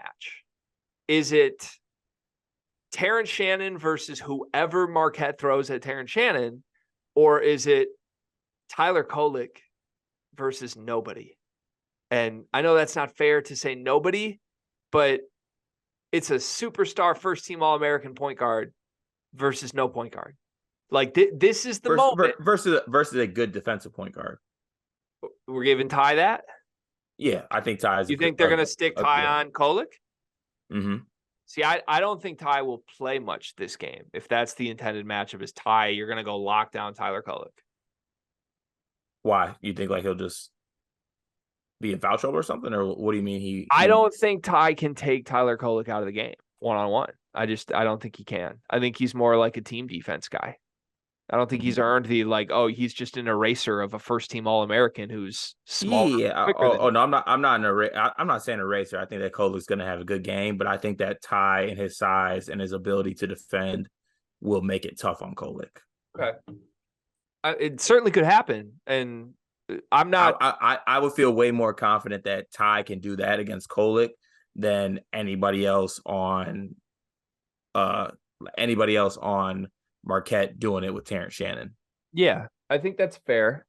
I'm not saying I'm leaning one way or another right now. We'll do a prediction just to end this, but to me, that's what it comes down to is like, what is the bigger mismatch? Because I think there's a mismatch on both sides. If Kolek is healthy, Marquette has a much better backcourt than Illinois, and Illinois has arguably the best wing in the country. And Marquette, it's a small backcourt with Cam Jones and Kolek both playing. I know they have other dudes they can throw at you, but like you said, like is Joplin ready to guard Terrence Shannon? I would assume. Like, do you think they're going to stick Joplin on him? Do you think they're going to go small and put like Cam Jones and have him try to get in him? I think to me, I feel like they're going to go Cam Jones and just try to get up in him. I don't like that. I think Terrence Shannon's going to bully him if that happens. I also think Terrence Shannon would have Joplin in hell. Terrence Shannon's so good. I know we talk about Illinois enough. This kind of gets lost in the shuffle. Terrence Shannon is like one of my favorite players in the country to watch, man. He's so cool. He's so cool and good. Yes. Everything the kid does is so cool to me. Yeah. I love Terrence Shannon is probably a top 5 favorite player in the country for me. We need to do our full-blown like top 5 favorite fun team if we were building a 5, because to me, like the no-brainers are Doug McDaniel, Terrence Shannon. Yeah, 100%. Yeah, and I don't know who we feel around them, but it's good. Any Michigan guys? Well, we can think of some more. I mean, we could put like Malik Hall, Olivier Combo in the front court. That'd be fun. Be good. You said fun, right? Yeah, I said fun. Okay. Tyson's good. Hey, what's your prediction for this game? Is this a game like, has Brad Underwood earned the like marquee non-conference game to you? Like, is this a game Brad Underwood wins against Shaka? I mean, if it's Brad Underwood versus Shaka, I'm rocking with Underwood. I'll tell you that. Actually, I don't know, because this is regular season. Shaka's nice, so you can't hate on that. Isn't that conference play Shaka though, or is Shaka nice in non-con too? I just think like Shaka I just think non-March Shaka is nice, like just in general. And I flipped on this in the last 5 seconds, so I'm just gonna let this be known. Unfortunately, Illinois is going to lose this basketball game. It's going to be close. It's going to be within 5 points, and it's going to be because they're missing free throws. Oh, that's spicy. And this is going to be bad. Illinois fans aren't going to like this. The narrative coming out of this is, why did you leave Ty Rodgers in? I left him in to check Tyler Kolek, but also that hurt you offensively with Ty missing free throws or missing shots. Yeah. Okay, I can see that happening for sure. I will pick Illinois to win this game. The more we talk it through, I think Terrence Shannon is the bigger mismatch. I think you convinced me, like, no matter what, Illinois is going to have guys, plural, to throw at Tyler Kolek. I don't think Marquette has guys to throw at Terrence Shannon. I just don't. And also, like, no offense to Tyler Kolek. Tyler Kolek isn't a guy who's going to go get like 26 and win you a game the way Terrence Shannon is. Like, Marquette needs to be the better team because the sum of their parts are better than the team they're playing. And Tyler Kolek is like the ringleader maestro that's pulling the right strings. I don't think that's true. I think Illinois has some dogs. I think they have depth. I think they have 11 different guys that are starter caliber at a high major level. And as long as everybody's firing and everybody's good with their roles. By the way, follow up. Everything we've heard from Sincere Harris is that he's just like the most mature kid ever. So round of applause to Sincere Harris, because I know we made a big thing of that. And then like we talked about it, I think pretty objectively on the show, but everything we've heard, like this dude's like celebrating every play. He's a super engaged teammate still. So kudos to Sincere for making the unselfish move. And I think, like, honestly, given the fact that that happened and the locker room seems to have all been really excited about it, I think we could see like Illinois near their peak happiness level for this game card. Right. I think until he's not there next year. Well, I think he's going to be there next year. I think he's going to be there. No. Okay. I'm the one who's supposed to make these predictions and get yelled at, not you. You're supposed to be the nice guy. Any sophomore that is redshirting is looking to transfer. So is Garrett Normand out? He's going to TCU next year? He's a freshman, but I don't know. Okay. All right. More to come. I'm taking Illinois. You're taking Marquette. Is what it is. We'll see who's right. Good luck, Illini. let's move to the Champions Classic, where we have. Which game do you want to do first? You want to do your team or do you want to do the other team? Let's do the other team first. Oh, I love it. I love it. I love it. Hunter Dickinson and the Kansas Jayhawks take on John Calipari and his young, talented freshman, the Kentucky Wildcats. For the record, I still think Hunter should have transferred to Kentucky, not Kansas. Yeah. I stand by that. That's where I'm at. I think Kentucky is a better team if he's on Kansas than he is with, or if he's on Kentucky than he is with Kansas. I think there's more shooting. I think Hunter would actually weirdly, immaturely vibe with 18-year-olds better than he would with 22-year-olds. It is what it is. This is a fun game, though. This is just talent everywhere you look on this floor. And I'll say this, Hunter is a man of the moment. To me, it would be very Hunter Dickinson to come into this game and dominate it from start to finish. And this game is tailor-made for him to dominate too, because there's not a post player on Kentucky that can mess with Hunter. No, there's not even one that should be on the same floor as him, with all due respect. So he can come out and dominate in this game. And to me, I like this Kentucky team more than others. Like, I like the freshmen. I like Antonio Reeves. I like Trey Mitchell. I do. I think that Kansas wins this game fairly easily, because I just think this is a game where they can show they have guys that have played a lot of college basketball and have been in these moments before, and they have a dominant post presence in Hunter on this team. Like, I think that Hunter could win this game single-handedly, and I think that they could rattle this Kentucky team.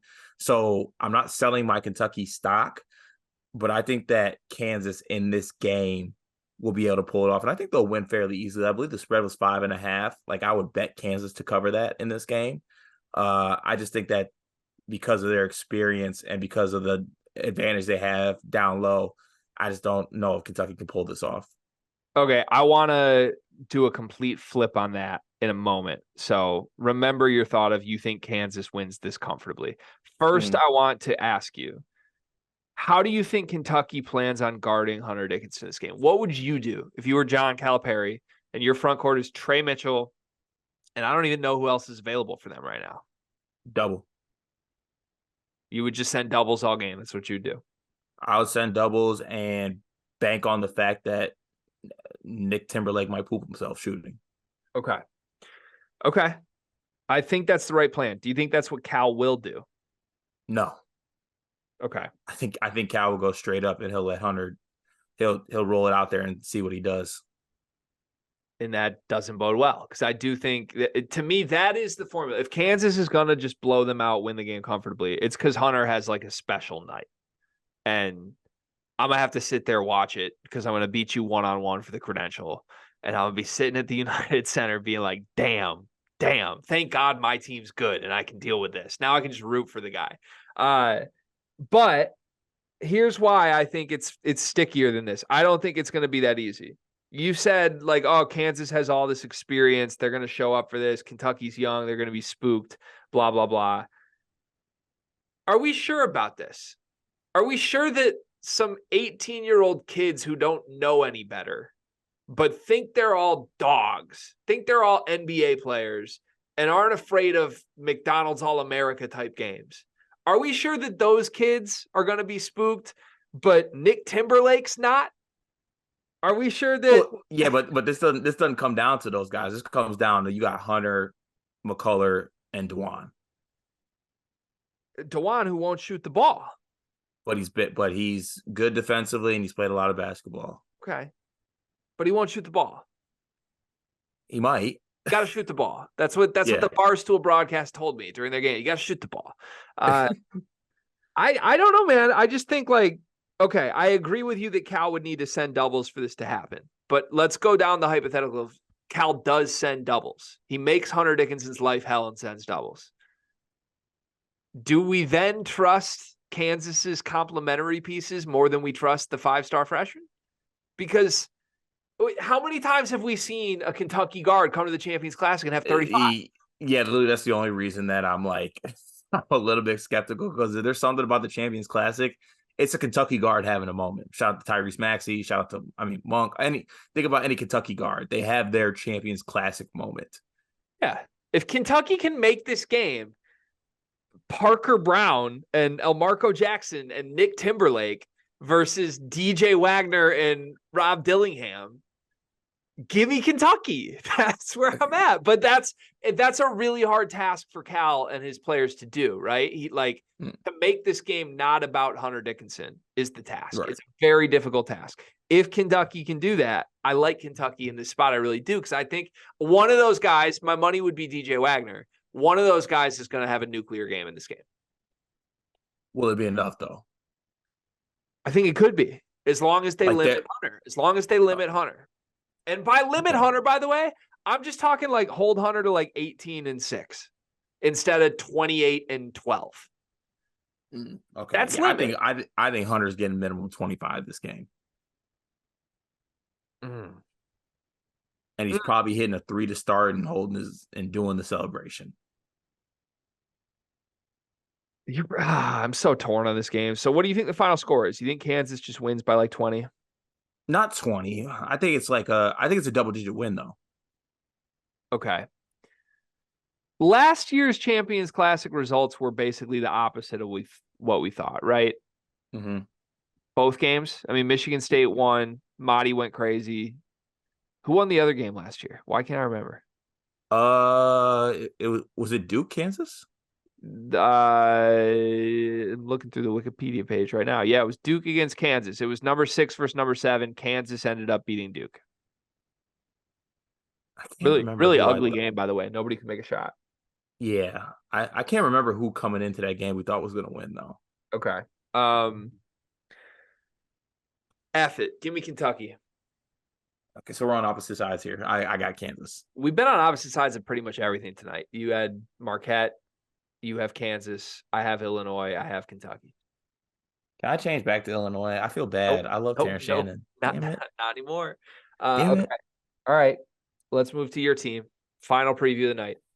Duke against Michigan State. You literally dropped your phone last night when we were recording yesterday's episode and said, Greg, I know we're not supposed to look at things when we're recording, but I have some breaking news.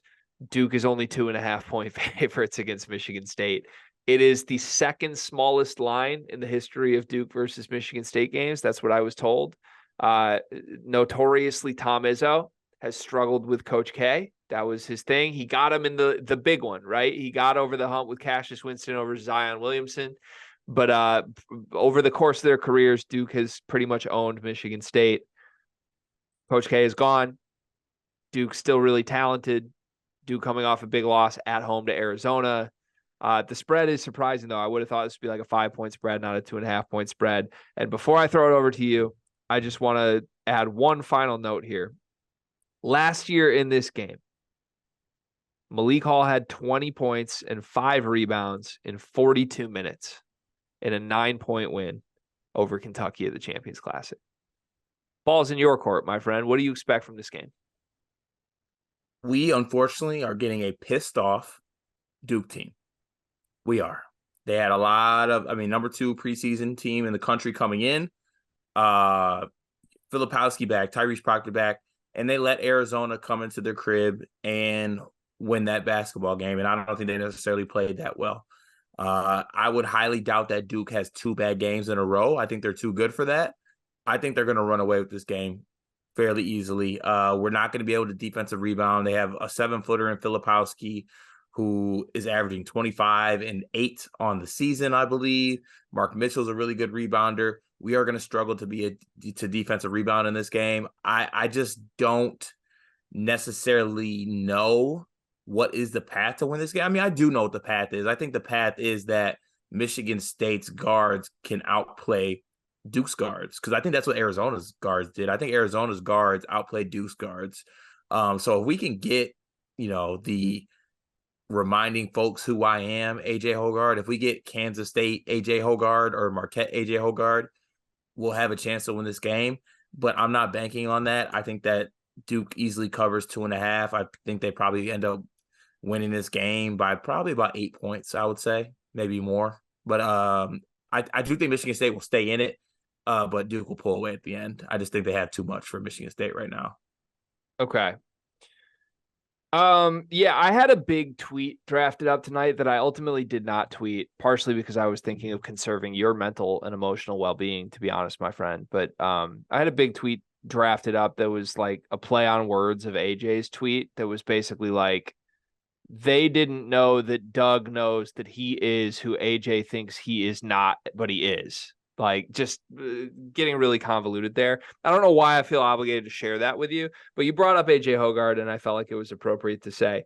There's this thing with AJ, right? Like, he's a big game guy. That's what people say, right? Is he actually a big game guy? Like, do we know that for sure? I wouldn't constitute him as such. He's had very good moments in big games, and he's had very good moments in regular season games. He's also had very bad moments in big games, and he's had very bad moments in regular. Like, to me, it's not like he's great in this type of game always. It's that AJ's never great always. He's great sometimes. It seems entirely random to me when he's great and when he's not. And maybe I'm reading that wrong, and you guys can tell me otherwise. But that's truly my belief, because like last year Champions Classic, AJ played 35 minutes. He was 1 for 7 from the floor, finished with 4 points. Is that a great game? He had 9 assists, but like, that wasn't a great game. He had 5 turnovers. Like, that's not a great AJ Hoggard game. I know he had the counting stats late a lot last year. His scoring really took an uptick, but I don't know, like the whole Big Ten tournament game where he was on the bench with the bat, but that was a big game. It was a big game. Yeah. That he was having a meltdown for. So I don't know that I buy that he's just a guaranteed good big game player. With that said, I do buy that very soon at some point AJ is going to have a great game, because he always goes from really bad to really good super randomly. And the numbers would say, based on 2 consecutive really bad AJ games, you're due for a really good AJ game. I just don't think it has anything to do with like him flipping a switch because he's playing Duke tonight. I think it's more just utterly random. What'd you make of Izzo's comments? He had more press conference stuff, and basically he doubled down on his vets today. Did you see that quote? Yeah, I Do you just care? don't really take. Do we need to keep doing this? Do you care? No, I don't really. I don't. Not about this, because I just think that Izzo is just who he exactly. I mean, he is who he is. Like, you always say, like, AJ is who he is, Malik is who he is. Izzo is who he is. Like, I think he's always gonna say, no matter what, that like, I'm gonna believe in my vets. It rides on the vets. It always rides on the vets. I don't think in his career he's ever said anything like, oh, it's all on the freshmen this year, no matter how good or how bad the freshmen are, the vets are, whatever it is. So for this game, like for the comments like this, I don't really put much into them. I'm more so actually looking about what happens when the ball is actually tipped off and how he operates in that moment, not more so what he's doing in in these weekly press conferences. Yeah, okay. I'm with that. So back to on-court stuff. My thing with Duke is I think that they are one of the only teams in the country I think can actually say they have a better backcourt than Michigan State, and mean it. And it's true. I think it's true. At least given the current state. Like, what do I expect who's going to show up tomorrow based on what we've seen this season? I would expect better play from Tyrese Proctor and Jeremy Roach and Jared McCain than I would from AJ Hoggard, Tyson Walker, and Jaden Akins. I think if you were listing those 6 players in order of who you trust the most, Tyson Walker is at 1. Honestly, I might put Jeremy Roach at 2. I might put Tyrese Proctor 3. I might put Jared McCain 4. And then I might pick and choose AJ or Jaden at 5 and 6 based on what we've seen this season. And that's the thing, is like, it to me, in order for Michigan State to get back on track, if he's doubling down on the veterans right now, you kind of just need a matchup with a team that can't match up with those guards. And on paper, Duke is a team that can match up with your guards, right? Yeah. But also the thing is, like, I don't know. There's a lot riding on AJ tomorrow and how he plays, both offensively and defensively, because I think he's going to get a shot at Proctor. And I think that Proctor, is a player that can I don't know if he really wants smoke like that. Like I Ooh. don't really know if he wants to go head to head and get in a battle with somebody. I think that Jeremy Roach is a player that will be down to go one on one with anybody, whether it's good or bad. I don't know if Tyrese Proctor wants to be that guy. Can we flesh this out a little more? So I love this take. First of all, I think you're spot on. I wholeheartedly agree. I think that's what we saw happen in Arizona Duke. We saw an Arizona backcourt of Boswell and Caleb Love, and to an extent, Jaden Bradley, who Pull his card. all three were like, give me Proctor. Yeah. And they feasted at times. And Proctor had some big moments. He hit a big shot late, but more often than not, Proctor didn't want smoke. Is AJ ready for that challenge tonight? I think that if there is a player that AJ would revel in, like, you can't cower to AJ Hoggard. He's the type of player I think that sees that, and that's when he starts getting himself going and talking to the crowd and calling himself WAP. Like, that's when he really gets in his mode. So, like, you can't give him a little sliver of like you're scared of him. And I truly, I'm not saying Tyrese Proctor's scared or anything like that, but I don't know if he's striking fear in anybody right now. Wow. Okay. I would call it like you see it, Greg. 3 guards from another team came into his house, and Filipowski was begging for someone to help him out. He's in foul trouble. He put up 25 and 10. He was waiting for somebody else. The so-called first-team All-American was nowhere to be found. Yeah. So I love that we're doing psychoanalysis of these guys, and that's where we're starting with the game analysis. So I think you're right about AJ. I just think it's hilarious that that's who AJ is. Like the same guy who tweets the notepad emoji is the guy that, like, if you give him a dude who's scared, he'll taunt and go right through him and dominate and let him know about it. If you give him a dude who doesn't back down from it, like if you gave him the Arizona guards that we just talked about that did this to Proctor, what's happening if Boswell and Caleb Love show up against AJ Hoggard?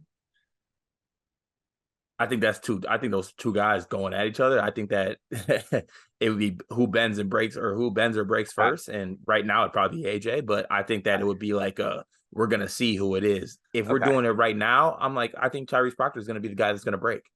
Okay. But what happens if you put like Northern Indiana's guards against AJ?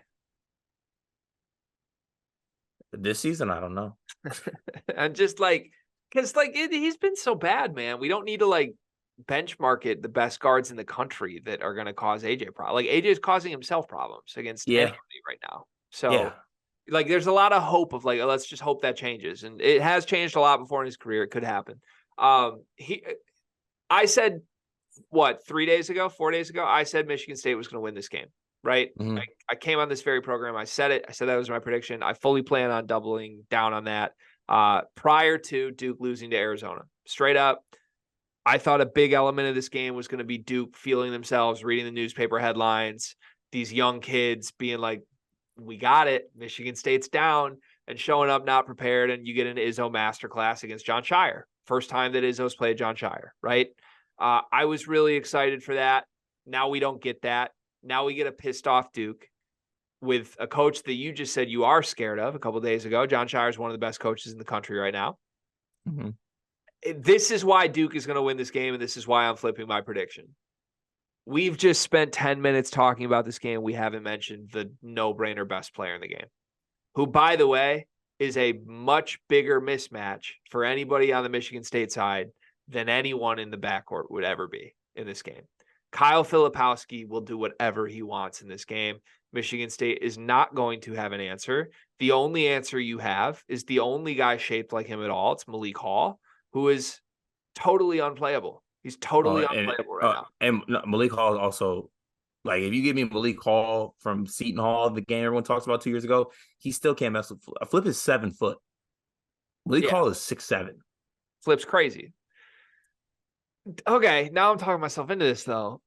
Are they going to go to Cohen Carr quickly on Flip? And what do you think happens if Cohen Carr gets the Flip assignment? I think that Flip scores 30. Flip takes him to school, right? Yeah. What if it's Xavier Booker? I think Flip scores 30. Xavier Booker has the length, though. he does, but I think that Flip scores 30. I don't think there is anybody on this Michigan State team that will prevent him from scoring 30. So you think this is just like a baptism moment? Flip is that good. There is no answer. Unless he's in serious foul trouble or he's just straight up smoking shots, he will get 30. Okay. I'm with you on that, which is why I think, like, by default, if you think that's going to happen from Flip, don't you have to pick Duke in this game?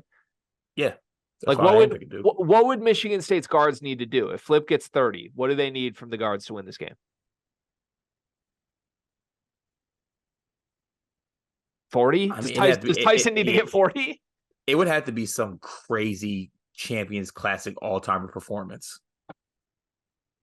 Like 15 threes or something. The threes balance out completely. Yeah, something like that. Yeah. I do think we could see some 3-point regression in this game. Like regression to positive numbers. I think that could happen. So progression. Yeah. My boy Jerry, Paranormal Base, always says positive regression, which I think is one of the funniest things ever. So I do kind of like that. Love you, Jerry. Miss you, Jerry. Okay. Prediction time?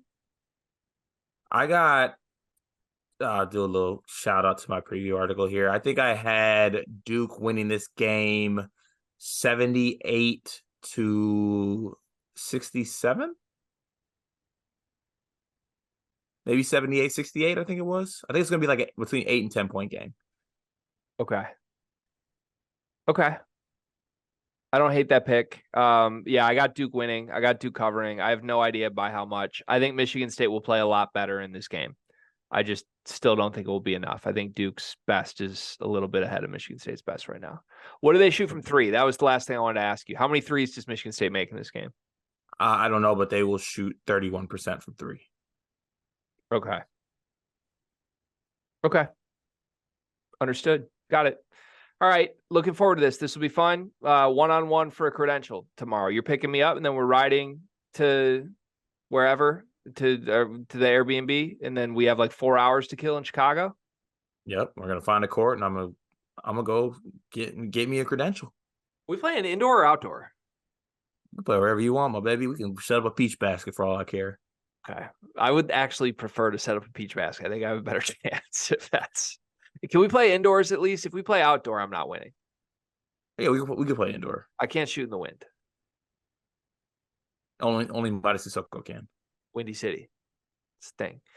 One big thing presented by Big B. Lot to choose from tonight. What's your one big thing? Tough one.